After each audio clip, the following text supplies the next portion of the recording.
Alrighty, traders. This is Blake Morrow. You are listening to the Daily Roundup. Hope everybody's having a great trading session. And how could you not and be long stocks and not enjoying this ride? Sorry, apparently got hiccups, and I didn't even have hiccups until just now, until I started. So isn't that great?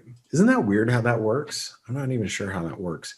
So as I mentioned earlier on the Face webinar, while we're above 3870, I mean, there's no reason to be bearish, right? And I mean, the dip this morning in the S&P was just bought immediately.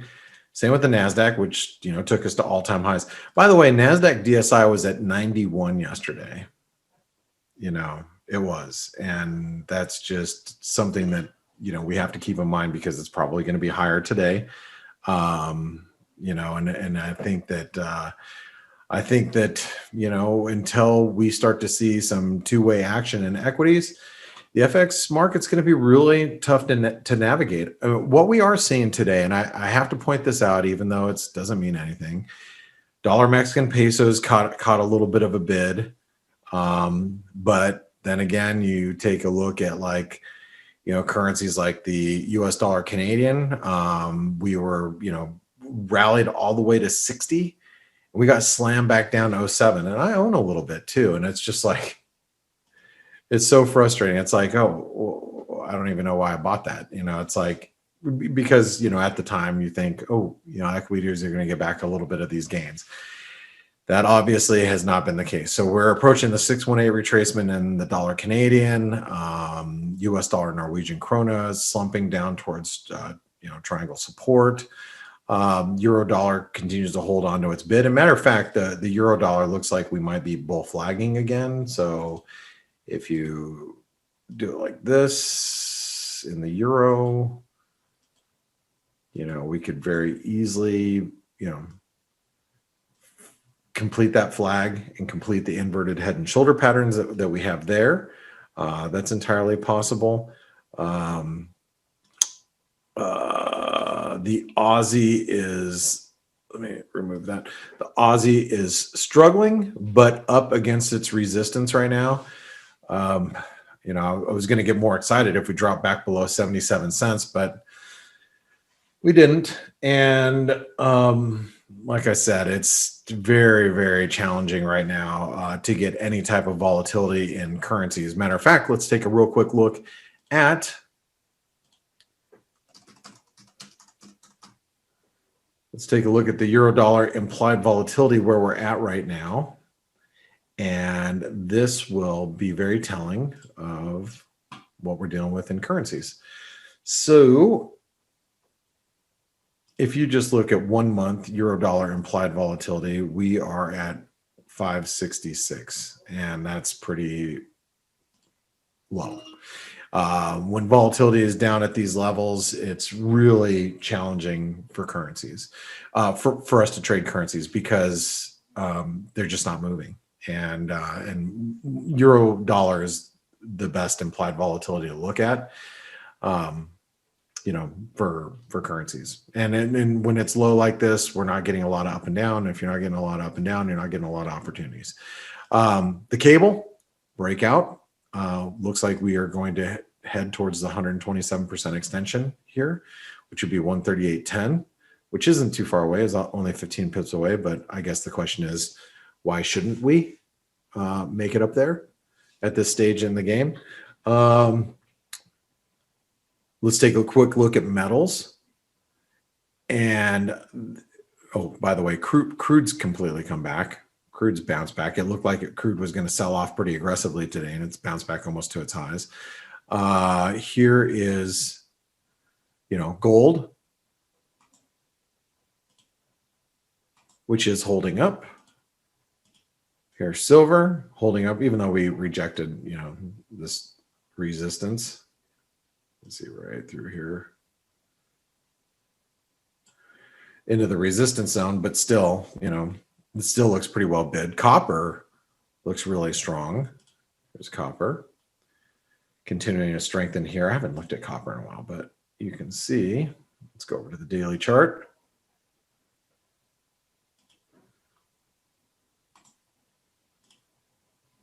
even though we continue to diverge. Price is picking back up again here.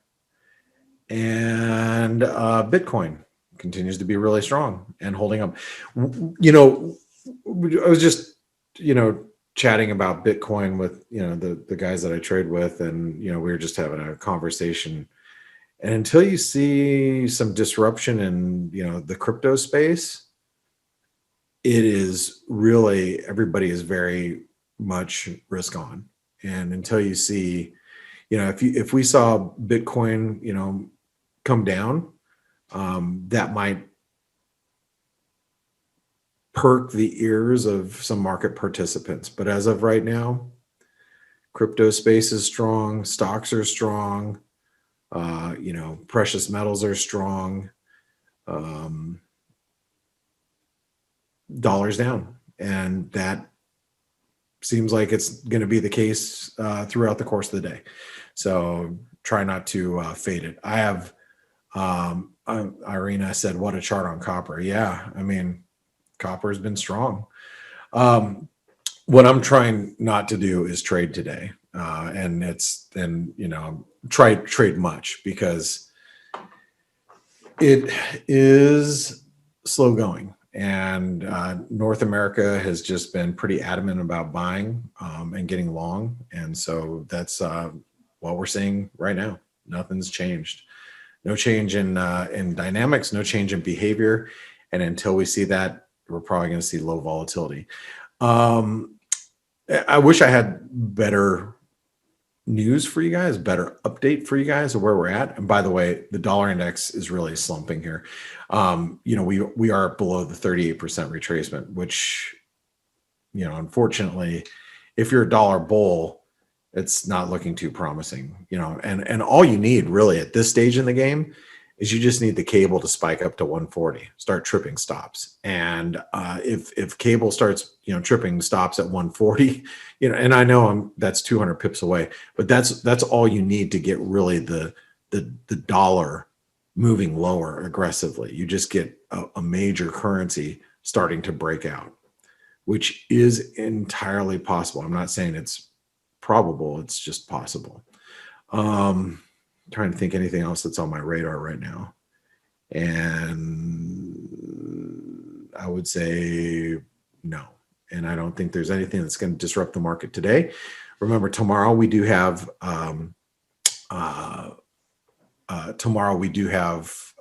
Powell speaking at the luncheon, and it's at the New York the New York Comedy Club. I'm just kidding. It's the Economic Club of New York. But until that happens tomorrow, I don't think anything's going to change between now and then.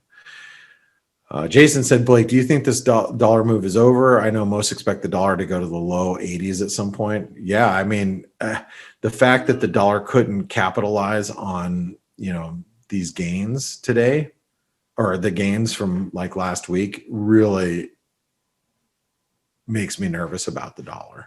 It really does.